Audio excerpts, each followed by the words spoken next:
Operation ಸಿಂಧೂರ ಕಾರ್ಯಾಚರಣೆ ಯಶಸ್ವಿಯಾದ ಹಿನ್ನೆಲೆಯಲ್ಲಿ ಇಂದು ರಾಜ್ಯ ಉಸ್ತುವಾರಿಗಳಾದ ಡಾಕ್ಟರ್ ರಾಧಾ ಮೋಹನ್ ದಾಸ್ ಅಗರ್ವಾಲ್, ರಾಜ್ಯ ಸಹ ಉಸ್ತುವಾರಿಗಳಾದ ಡಾಕ್ಟರ್ ಸುಧಾಕರ್ ರೆಡ್ಡಿ, ಪ್ರತಿಪಕ್ಷ ನಾಯಕರಾದ ಶ್ರೀ ಆರ್ ಅಶೋಕ್ ಮತ್ತು ವಿಧಾನ ಪರಿಷತ್ ವಿಪಕ್ಷ ನಾಯಕರಾದ ಶ್ರೀ ಛಲವಾದಿ ನಾರಾಯಣಸ್ವಾಮಿ, ಮಾಜಿ ಉಪಮುಖ್ಯಮಂತ್ರಿಗಳಾದ ಡಾಕ್ಟರ್ ಸಿಎನ್ ಅಶ್ವಥ್ ನಾರಾಯಣ ಅವರ ನೇತೃತ್ವದಲ್ಲಿ ಶಿರೂರು ಪಾರ್ಕ್ನಿಂದ ಪ್ರಾರಂಭಗೊಂಡು ಮಲ್ಲೇಶ್ವರಂನ 18ನೇ ಅಡ್ಡ ರಸ್ತೆಯವರೆಗೆ ತಿರಂಗ ಯಾತ್ರೆ ನಡೆಯಿತು. ಈ ಸಂದರ್ಭದಲ್ಲಿ ವಿಧಾನ ಪರಿಷತ್ ವಿರೋಧ ಪಕ್ಷದ ಮುಖ್ಯ ಸಚೇತಕರಾದ ಶ್ರೀ ಎನ್ ರವಿಕುಮಾರ್, ರಾಜ್ಯ ಪ್ರಧಾನ ಕಾರ್ಯದರ್ಶಿಗಳಾದ ಶ್ರೀ ನಂದೀಶ್ ರೆಡ್ಡಿ, ಮಾಜಿ ಸಚಿವರಾದ ಶ್ರೀ ಭೈರತಿ ಬಸವರಾಜ, ಶ್ರೀ ಮುನಿರತ್ನ, ಶ್ರೀ ಕೆ ಗೋಪಾಲಯ್ಯ, ಶ್ರೀ ಸಿ.ಟಿ. ರವಿ, ನಿವೃತ್ತ air marshal Shri AV. Murali, ಮಾಜಿ ಸಂಸದರಾದ ಶ್ರೀ ಮುನಿಸ್ವಾಮಿ, ಶಾಸಕರು, ಮಾಜಿ ಶಾಸಕರು, ಪರಿಷತ್ ಸದಸ್ಯರು, ಜಿಲ್ಲಾ ಅಧ್ಯಕ್ಷರು, ಪದಾಧಿಕಾರಿಗಳು, ಪ್ರಮುಖರು, ಅಪಾರ ಸಂಖ್ಯೆಯಲ್ಲಿ ದೇಶಭಕ್ತರು ಉಪಸ್ಥಿತರಿದ್ದರು.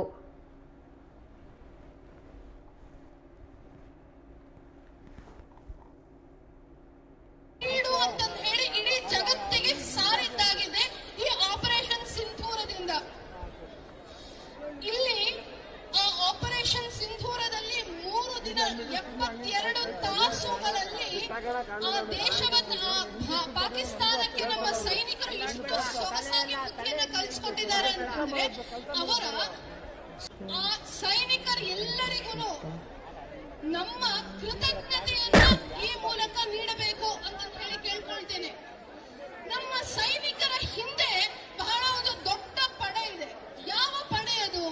ನಮ್ಮ ವಿಜ್ಞಾನಿಗಳು ಮತ್ತು ಆ ಸೈನಿಕರಿಗೆ ಹುರಿದುಂಬಿಸಲಿಕ್ಕೆ ಬೇಕಾದಂತಹ ಎಲ್ಲ ಪೆರಿಫರಲ್ ಆಕ್ಟಿವ್ ಇರಬಹುದು. ಈ ಸಲ ನಮ್ಮ ಎಂಟೈರ್ ಆಕಾಶ ನಮ್ಮ ವಿಜ್ಞಾನಿಗಳು ಅದರ ಹಿಂದೆ ಎಷ್ಟು ಪರಿಶ್ರಮವನ್ನ ಮಾಡಿದ್ದಾರೆ ಅಂತ ಹೇಳಿ ಗೊತ್ತಾಗ್ತದೆ. ಇದನ್ನ ನಾವು ಗಮನದಲ್ಲಿ ಇಟ್ಕೊಂಡು ಆಪರೇಷನ್ ಸಿಂಧೂರ ಮುಗಿದಿಲ್ಲ ಕೂಡ ನಿಮ್ಮೆಲ್ಲರ ಪರವಾಗಿ ಸ್ವಾಗತವನ್ನ ಕೊಟ್ಟಿದ್ದೀರಿ. ಇನ್ನೇನು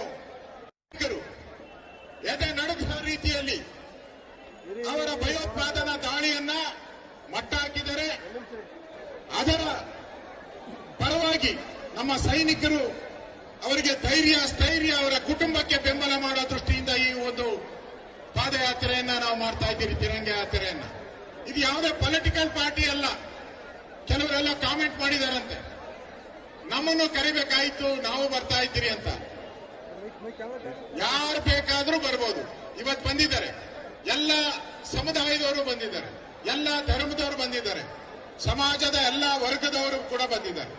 ಇದು ತಿರಂಗ ಯಾತ್ರೆ, ಇಲ್ಲದ ಪೊಲಿಟಿಕಲ್ ಪಾರ್ಟಿ ಇಲ್ಲ. ದೇಶದ ಸೈನಿಕ, ನಮ್ಮನ್ನು ಕಾಯುವಂತ, ನಮ್ಮ ಪ್ರಾಣ ರಕ್ಷಣೆ ಮಾಡುವ ಸೈನಿಕನಿಗೆ ನಮ್ಮ ನಮನ, ನಮ್ಮ ಸೈನಿಕನಿಗೆ ಗೌರವ ಕೊಡಬೇಕು.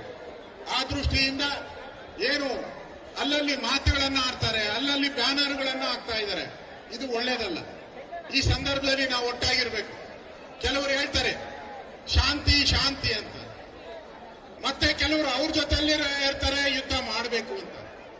ಇದು ಯುದ್ಧ ಮಾಡಬೇಕು, ಶಾಂತಿ ಮಾಡಬೇಕು ಅಂತ ತೀರ್ಮಾನವನ್ನ ನಮ್ಮ ಸೈನಿಕರು ತೆಗೆದುಕೊಳ್ಬೇಕು. ಹೋರಾಟ ಮಾಡುವ ನಮ್ಮ ಸೈನಿಕರು ತೆಗೆದುಕೊಳ್ಬೇಕು.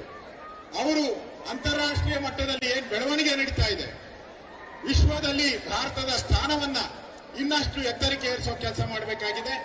ಆ ದೃಷ್ಟಿಯಿಂದ ಈ ಒಂದು ತಿರಂಗ ಯಾತ್ರೆ, ಇದರಲ್ಲಿ ಯಾವುದೇ ರೀತಿಯಾದಂತಹ ಪೊಲಿಟಿಕಲ್ ಇಲ್ಲ. ದಯವಿಟ್ಟು ನಾನು ವಿನಂತಿ ಮಾಡ್ತೀನಿ, ಎಲ್ಲರೂ ಕೂಡ ಶಾಂತತೆಯಿಂದ ಕೊನೆವರೆಗೂ ಪಾಲ್ಗೊಳಿಸಬೇಕು.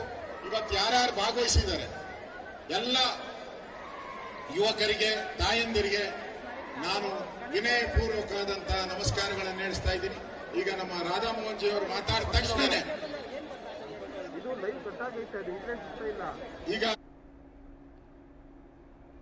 ಈಗೊಂದು ಬಿಗ್ ಬ್ರೇಕ್